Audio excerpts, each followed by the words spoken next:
What's up? I'm Brianna Ivy, and this is the Hear from a Student podcast.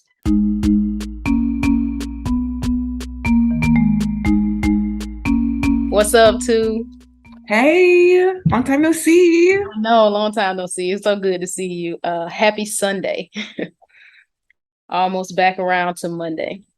So start by introducing yourself to the people. Let us know your name, what you studied in college, where you went, and where you're from. Okay. My name is Malika Two, commonly known as Two. So I was a math major named Two. I'm born and raised from Atlanta, Georgia, more specifically Southwest Atlanta, Georgia, the SWATs. And my family is Sierra Leonean. Ooh, okay. So take me back to two in high school, right? I'm sure a lot of STEM majors were like, I love math, so I'm going to go into a field that uses a lot of math. But you decided a different route and you said, you know what, I'm just going to study math. So how'd you come to that decision as opposed to like a different major? That was a decision that was not made in high school, actually. Oh, What I okay. wanted to do was I wanted to be an architect because in my mind, there was math and art, and I'm very artistic. And then I got to college and I found out that architecture is not as math heavy as I wanted it to be. So there's civil engineering that deals with the science and math, and then there's architecture that deals with the art of it. But there was a gap in between. So for my first semester of school, I decided to go with the design aspect of it. And I was an industrial design major for a semester, hated it.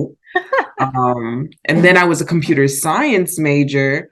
And I figured I really loved the problem solving aspect of it. And then I started tutoring math because I was good at it and my friends needed help. Someone was like, you should be a math tutor. I mean, you should be a math major. And I was like, oh, I don't really believe you. That year, I had a mentor, and she was actually the ninth Black woman to graduate from tech with a math degree. Ooh. And that movie, was it Hidden Hidden Figures? Yeah. That movie came out, and the lead was a mathematician. So I was like, you know what? The stars are aligning. I think this is what is meant for me. So that's what I did. I did not know you went through that many majors. You got the best of so many worlds. Literally. Yeah, I went through all those majors and I did them very quick. Because, in college, when you switch the major way at the end, that's when time starts doing stuff. But within that semester, I was like, we need to figure out what's about to happen here because I'm not trying to be at this school too long. And they still got me for 4.5, but that's okay. In all honesty. What, just out of curiosity, why did you hate industrial design so much? I think that I don't like learning art in class. Okay. Yeah. I think that's something that I enjoy. And once you set Georgia Tech in grades to something you enjoy. All right, got you. How did you decide you wanted to go to Georgia Tech? You're from Atlanta, so it's probably like, oh, math, tech. Is that kind of how the thought process went? It was. I think that Georgia Tech's the only school in Georgia that offers architecture, actually. Funny story though. I got into a lot of schools like around the country, and I walked into my dad's office one day and he drew a circle on the table. He was like, do you know what this is? And I was like, no, what is it? He was like, that's 285. Your school is right in there. I was like, well, I guess I'm going to Tech. Yeah. It's a really good school, and it happened to be in the circle. Yeah. Wow, that's good. We love a good illustration by Dad. So you get into tech. Once you kind of photo your way and you decide on math. What were some of the big topics in math, and then what were some of your favorite topics that you studied? So everyone thinks math is just like calculus, algebra. A little bit math is kind of like a game. You just learn the formulas and you'll be fine. And that's fine up until I would say maybe linear algebra. After that, math is strictly logic, improving things. And that's when the tables like completely flip and turn. I don't know how people are inventing new math, but they are. So half of my career was just learning calculus, learning linear algebra, just like doing the math, kind of like the engineer's math. And then the other half was learning like the basis of all math. I think I wrote a paper and it was like 3 pages and it was about why two comes after one, like from the beginning of all numbers. Wow. Like you have to learn the basis of it all. And it's really, really interesting. My favorite thing was number theory and proving number theory. So there's like a whole bunch of theorems on how to like calculate different numbers and different patterns. It's really interesting to me. Wow. Yeah, my brain stopped at, I think the last math I had to do was calc, multivariable calc. I think that was the last one. There we go. Good And old engineers math. yes, and it's a lot of it was like, especially when at tech, when you're just trying to like get through the class, a lot of it was like memorizing the formula to apply it. And then I feel like later, once you actually, have a thing where you have to apply, you start trying to understand the underlying, okay, this is why this makes sense. But in the class, it's just like, all right, so I take this formula, put it here, we're good to go. Got So it. Next. yes, why two comes after one. That's good. And your name is two. That had to be a phenomenal paper. Honestly, the end, right at the end. What was your least favorite subject or topic within math? That's a good question. Cause math kicked my butt, but I always enjoyed it. Yeah. I think, and I only disliked it because it kicked my butt. I'm sure you've done linear algebra, you've learned linear algebra. I had to prove linear algebra, and I already barely like linear algebra. So proving it made no sense. I would sit in office hours for like hours just over my head, over my Yeah. head. Yeah, I think that was my least favorite. Yeah, linear algebra was probably my least favorite math class. And I also said I didn't have to prove it, thank God, bless your soul. Okay. Mm-hmm. I sat in his office hours so much just because even the basic stuff, like the very beginning, spans, all that, I was like, I don't understand, I sir. don't know what we're even talking about. No clue. But by the end, he knew my name. It could have been because I was the only black girl in the class, but it also could have been that I was in his. That's always a reason why. That's always a reason why. So, what did projects look like for you as a math major? Because I think when people, think STEM projects in general, they think go and build something or wire something up, but it probably worked a bit different for you. I wouldn't even say we had projects. We had papers. Okay. We had, we just had proofs. We Yeah. had long, long proofs. Yeah, we had proofs. It wasn't really group based. Okay. It was more so learning math is about learning the math. Yeah. Like we don't even apply it as a math major. We just learn it, regurgitate it.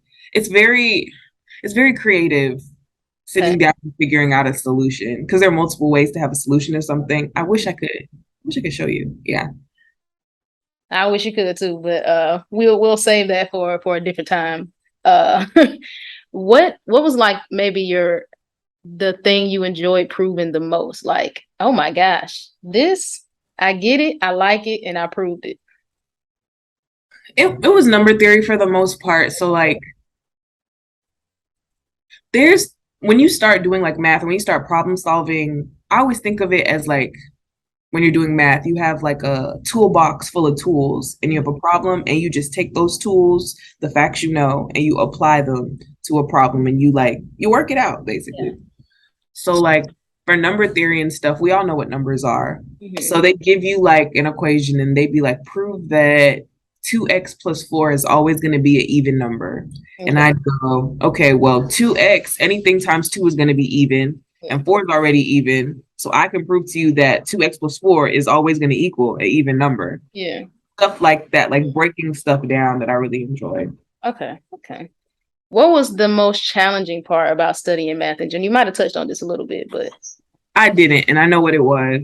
okay. So going to tech, especially going to a PWI and being Black, collaboration is everything for learning. Like, it's very hard to sit down and learn on your own. It's always a lot easier when you have a community Hmm. that you can talk through your answers with that can like support you.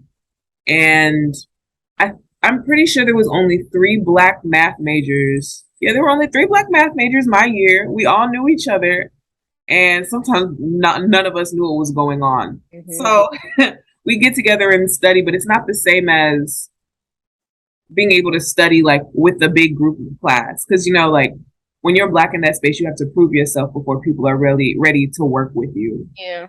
So that was always something that really bothered me. Later, my later years, once I had proved to people I know what I was doing, because you see the same people over and over. Hmm. Once I proved to people that I know what I was doing, they're more willing to like open up, let me be part of study groups and stuff like Hmm. that.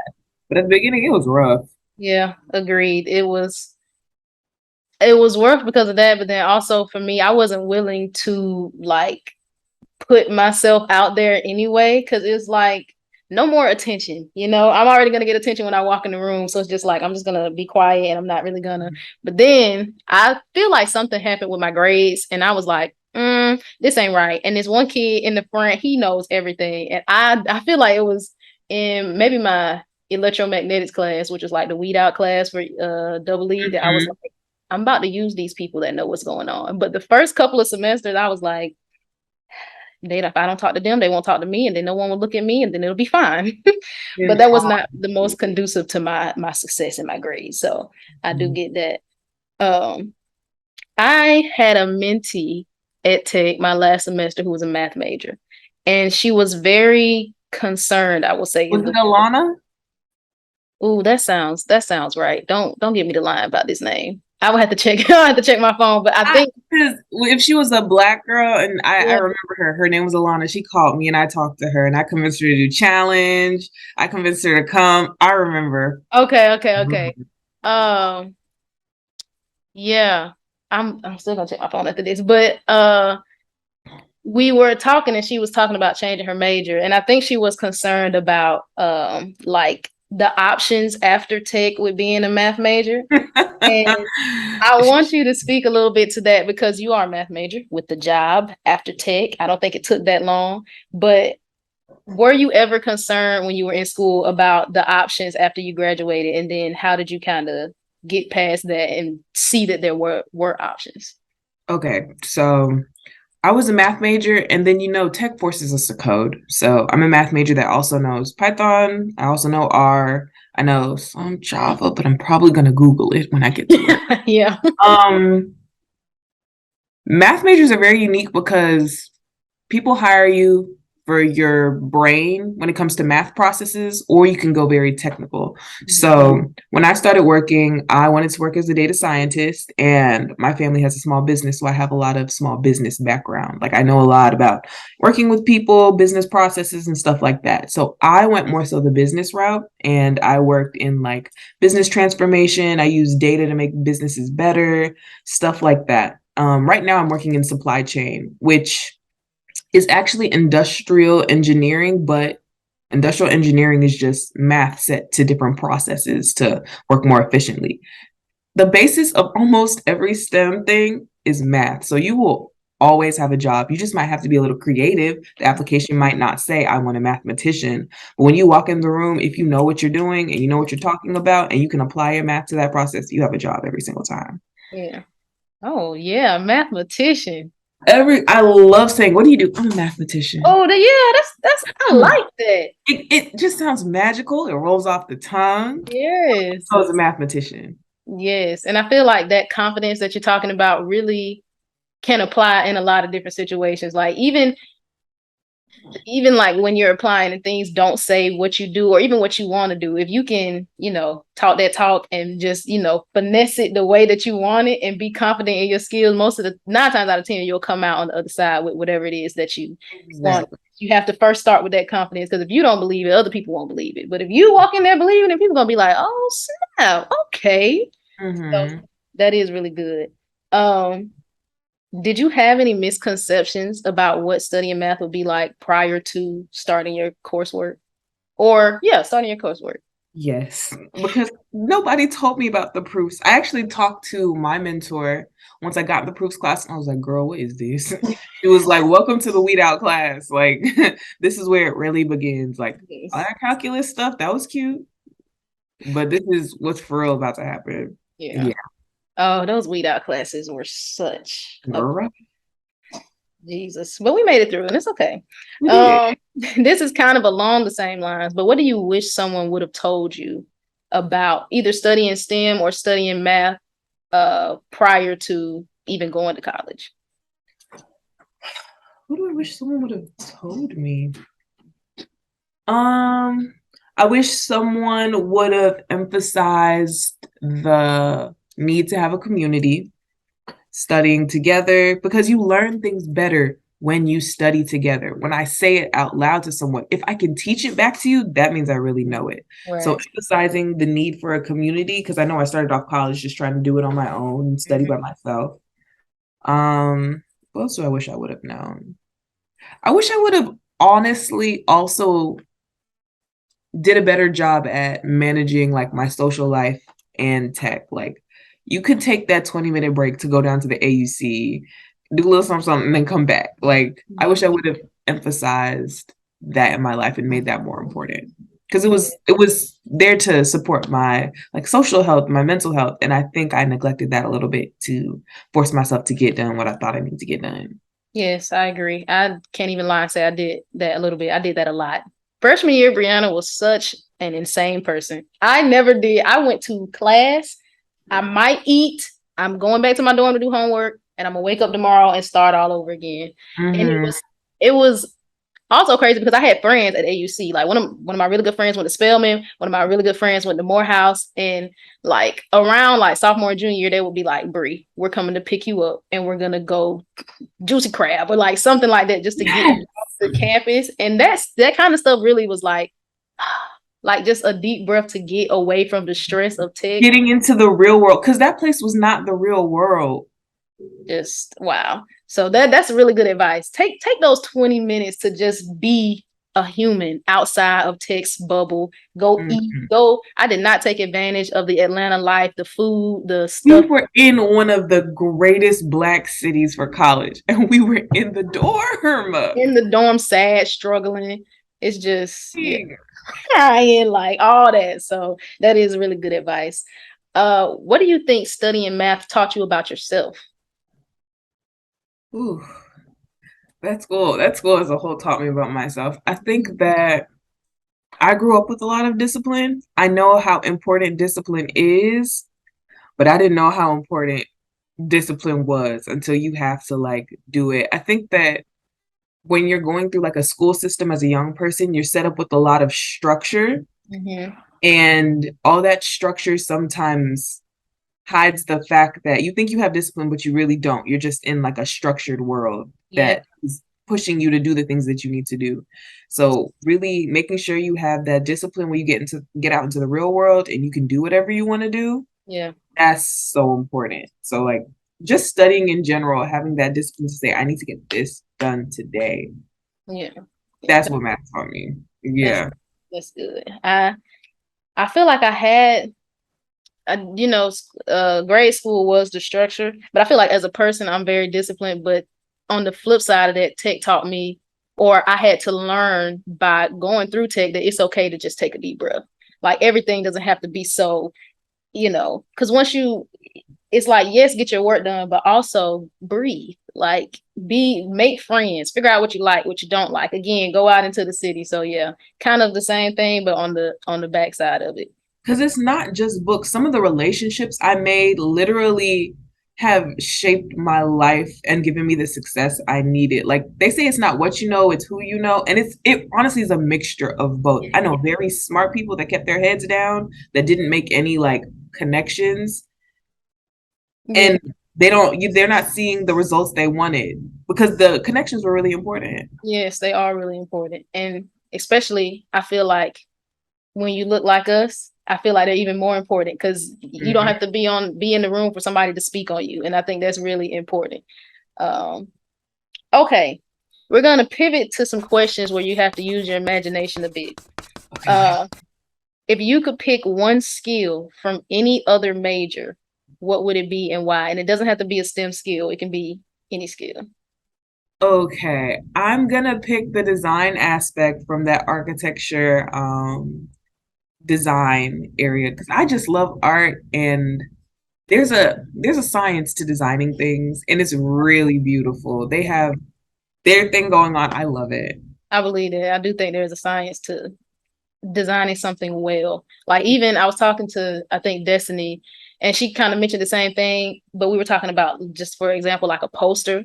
Like the way I would design a poster versus the way that somebody who studied design would design a poster is very different. I'm just going to put everything in big font. Look at this, pay Mhm. attention, put it on the wall. They know which words to make big. They know what color to use. They Yes, know what shape the paper should be. They know how thick the paper should be. Like, there's exactly. science to it. Yes, so that is really good. What do you think is unique about your perspective as a mathematician when you're working with like other people, maybe like electrical engineers or biomedical or anybody who's not a mathematician? Ooh. I actually work with a lot of business people, so I know the difference between our thought processes. Theirs might be a little bit more social. Theirs might be a little bit more, what's the word? It's not as, I can't, there's no other word. It's not as like mathematical and like process based as my perspective is. Like I'll be like, well, we just need to figure out how to get things into a 1, 2, 3 and be able to repeat 1, 2, 3 and have like a long sustainable process. And Yeah, they might think of a great solution, a creative solution that'll work for now. You know yeah. what I mean? Yeah. Sustainability, isn't that what they call Yeah. it? So let's say you work for a dictionary company, Webster's or somebody else who makes dictionaries, and they come to you and they say, two, we want you to write the definition of what a mathematician is based on your experience. What do you write? Oh, that'd be easy. I write problem solver. Point blank period. Point blank, period. That's good. Problem solver. Problem solving. That's Gotcha. all it is. Every STEM person to a certain degree is a mathematician. We all use it. We're all problem solvers. You're right. I feel like that you're right. You said that earlier. It's kind of like the base of everything else. So problem Mhm. solve. That's good. I think you get a nice check for that. You Uh all, the words, big check. yes.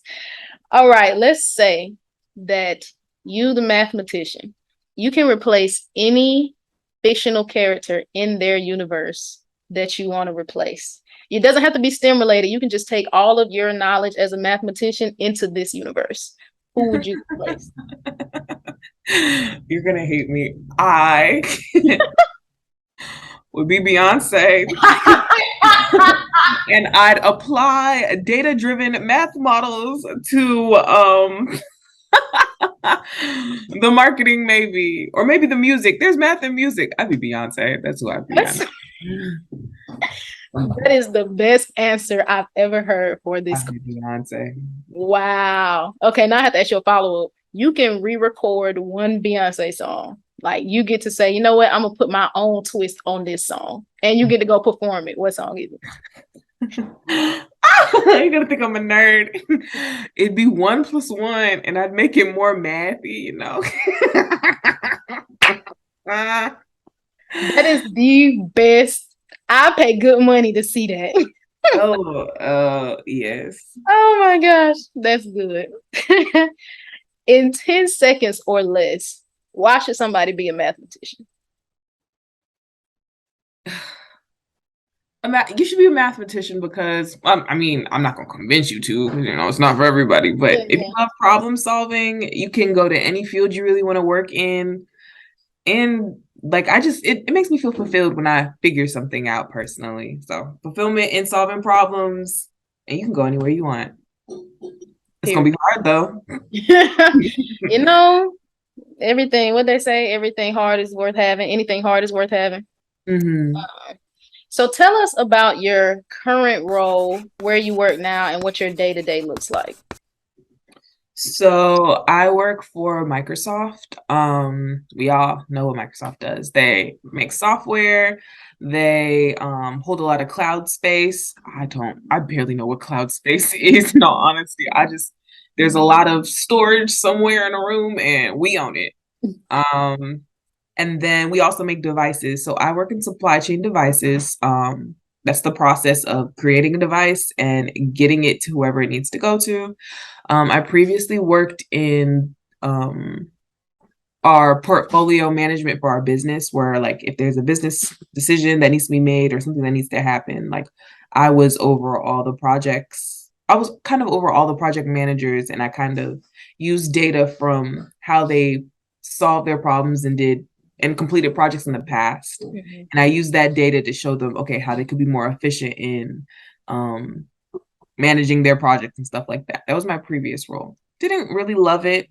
I'm in a new role now where basically I use math models to figure out how much of a product we need to produce to what's the word? It's not maximize. Optimize. Yes, to optimize our profits Okay. when we sell out these devices.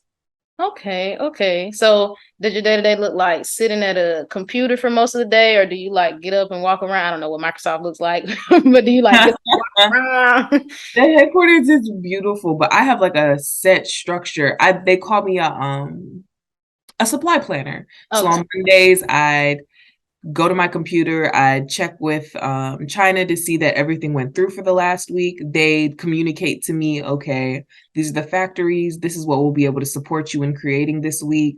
I tell them how much I want to create, and then I'd look at my math models during the week and I'd go, okay, based on how we're doing, what should we be selling? What should we be selling less of? What should we be selling more of? If I move this up, how do I move this down? We have parts in different things. So Hmm.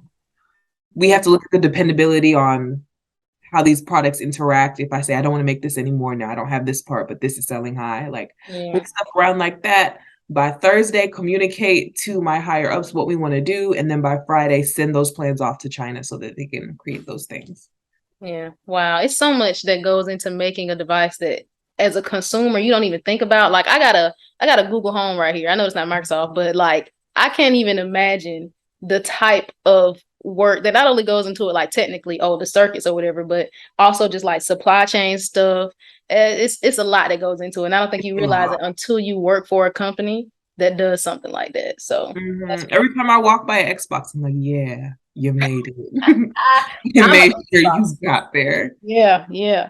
Do That's you play Xbox or you play what's the other one? PlayStation. Yeah. I play Xbox, but I Okay. haven't bought one since I moved here. So Okay. I'm gonna get one. I'm just, they a little expensive. I'll get it to you. Oh, thank you so much. Is there a skill that you might not have learned at Tech, but you honed at Tech that you recall often for your job?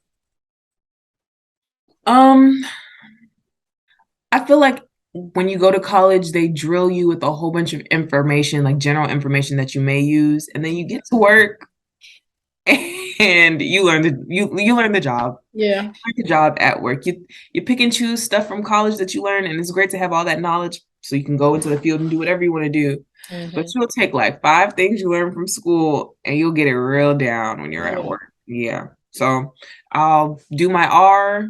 I don't really use Python like that anymore. Learning new programs like Power BI where you like visualize data, um, Hmm.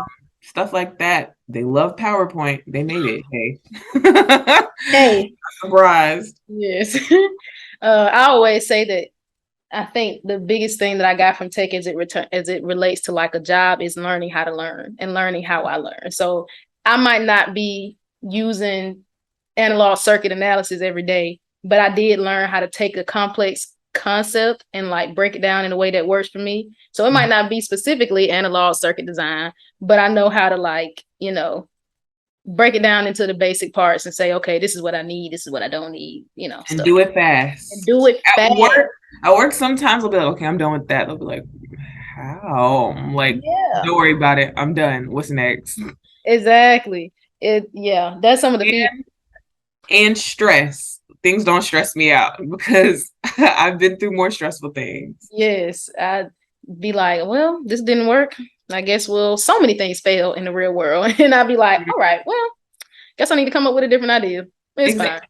Fail fast, move on. Move on. All right.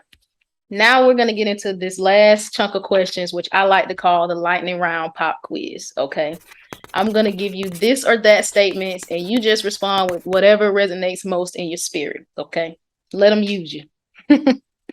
All right. Would you rather have a project or a homework assignment? When you don't have a project, would you rather have papers or just like a homework assignment? Oh, homework assignment every single time. My math brain is strong. I can barely write. Would you rather have a final paper or a final exam? We'll find on paper. Uh, Final. Would you rather have a group project or a solo project? Uh, let's go with group project. Okay. Would you rather have a study group or study solo? Study group. Yes. Would you rather have a meal plan or cook your own food? I can afford both. Let's say you can afford both. And the meal plan tastes good. I mean, we're going on tech. You know. I'm gonna cook for myself. Okay. Unless it's Wing Wednesday or like sometimes they have catfish on Fridays and the chef would save me some because we were cool. Those Yeah. are the days. I didn't see catfish after I was a summer freshman. And during the summer, I saw this is not lightning around anymore. But during the summer, I saw fried chicken, fried fish, like, and then in the fall, I was like, question mark, hello. Exactly. Yeah. Would you rather ask a professor for help or a TA? It depends, but the TA Okay. Would you rather have an internship or a co-op? internship because I'm not trying to be there too long. All right. Fall semester or spring semester? Fall. Okay. Roommates or no roommates? No roommates. Roommates. No more roommates. Y'all can live across the hall, maybe. No roommates. All right. Last question. Would you rather have 8 a.m.s all week, Monday through Thursday, or 5 to 8 labs on Friday? I'll take 5 day labs. I'm not gonna lie. I'm not making it to that 8 a.m. class. I'm not going. It's not happening. I'm sorry. Got it. Got it. All right. Cool beans. Yeah. 8 a.m.s were I tough. never had one. You got through tech without an 8 a.m.? A true queen. Avoided it like the plague. Wow, that is good. Wow. Sometimes I would take the L because the professor was better. And Hmm. but it was still a struggle. I was not gonna get there. The professor would not have mattered because I would not know him. Oh man. All right, too. I will give you the floor for this last couple of seconds. Is there any parting advice that you would give to a student that wants to study math or STEM in general, or in our case, any parting advice that you would give to that Black young lady that might be the only Black woman in her class? I'll let Ooh. you take your pick. I would say, ooh, keep going. Just keep going. You can do it. Look for support. Your support might not even look like you, so be open to it. Be safe, but be open to finding that support that may not look like you. Keep yourself motivated. Play some Beyonce. You can do it. You can do it. Theme of my life lately, I'm that girl. And you are I'm that girl. I'm Okay. that girl. Period. Like period. I am that girl. Yes, yes. And I think it's really important that you said the support may not look like you, because I think sometimes you might go into it thinking that you should, and you should, if you can, find somebody that looks like you. But depending on the space, that might be hard. So Mhm. being open to them not looking like you, but they still want to support you. Because there's supporters out there. Be safe, but there's supporters out there. Be safe, supporters out there. Yes. Thank you so much, too. I really, really appreciate you and you taking the time, and have a great rest of your day. You too. Bye. Bye.